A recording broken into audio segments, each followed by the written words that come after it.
pass over to Selina. She's been having these conversations with her team about a more human justice system, and she's going to reflect back some of those conversations with us. Thanks, Selina. Thank you, Nina. Can everyone hear okay? Yes. Good. No, it was really good to come back to the team actually, and do the piece of work that you set last time, and really engage as people who committed to this work, but to just have that really personal perspective. So I've just put together a couple of slides, so this won't take very long. So we kind of really just reflected on what is it about our work at the Prison Phoenix Trust. So for those who here, just briefly, who don't know about our organisation, we are an organisation which has from the outset started on the basis that recognise that all human life carries an inherent dignity, and that really must sit at the heart of any justice system.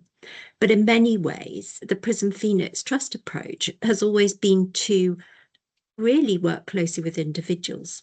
So, and to see that that is actually where the change happens at that level. And it is about looking at well-being.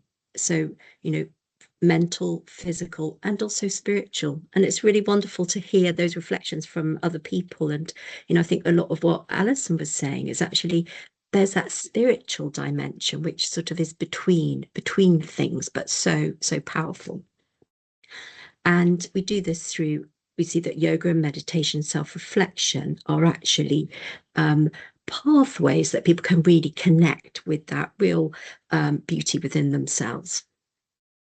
And from that's fine, we could go forward. But what we recognise, because it is about our experience of working with individuals. So just going back to that other one, sorry.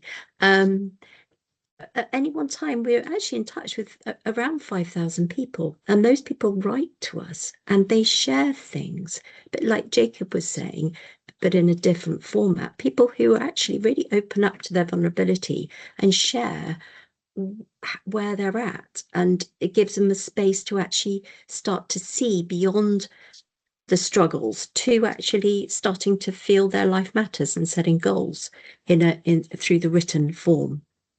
And we recognize that actually some of the things that this organisation, this conference have talked about at different events, but we looked at as a team. Someone then spotted that actually it very much aligns with something called the CHIME model of mental well-being. And these are all things that our staff members identified as really made them feel more alive and valued, which is this sense of connection, a very strong theme here, and having individual identity and learning new skills, feeling empowered themselves. So individuals are really shifting, not things being done to them, which I think in a very crude way is Alison's point about I it, I thou rather than I it. So just coming on to the next one. Thank you.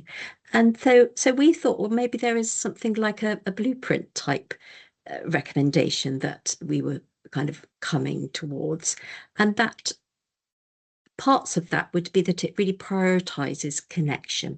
It's not a system where it's all about control, it's actually about connection, and that the environments are really critical. Other people have mentioned this. So not only are they safe, but also they're relational, and they're led by how are they going to help that sense of dignity. And, you know, really seeing people as more than their offence. And something which I try and encourage in our organisation is we don't actually describe people in prison as prisoners, to really emphasise they're people first. Prison is where they are, but it's about them being people. It's hard because it's easy to do the short form, but you know, that's something, if people in this group valued that, I think that can really start to shift narrative. Other things I'll perhaps just mention on is the staff, prison staff, really important, and actually them being supported to remain emotionally resourced and reflective. And this also relates to what Alison and Jacob and Nina were saying. How do you know, what happens when a prison, sadly, like Whitemore, I think, Alison was talking about what has happened for it to go from somewhere beautiful to not. And a lot of that is, you know, the staff are really carrying a lot of that. So in a nutshell, we thought human change happens through relationships, environment, and purpose, not just this process approach. And if there's time, a couple of quick pockets of the future, which is the next slide, please.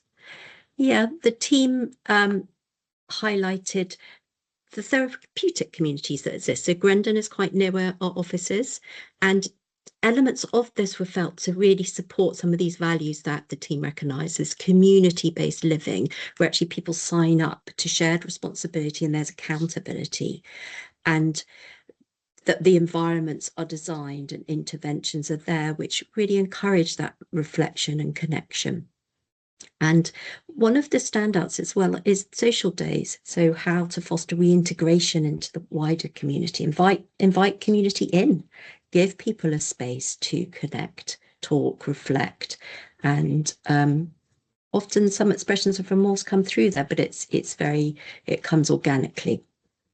And the other example is actually more of a community example, but there's a really good piece of work happening in Bullingdon Prison, which is a community initiative which has initially been funded by Oxfordshire local county in some ways, but now is being taken on by the prison, where there's days which voluntary organisations such as ours, but also many other wonderful ones, are brought in to really just connect with the people there, who, on the basis that they form some relationships, when people leave prison, and it's a resettlement prison, that actually they might have a warm connection to stay in touch with. And we felt there's something very important in that.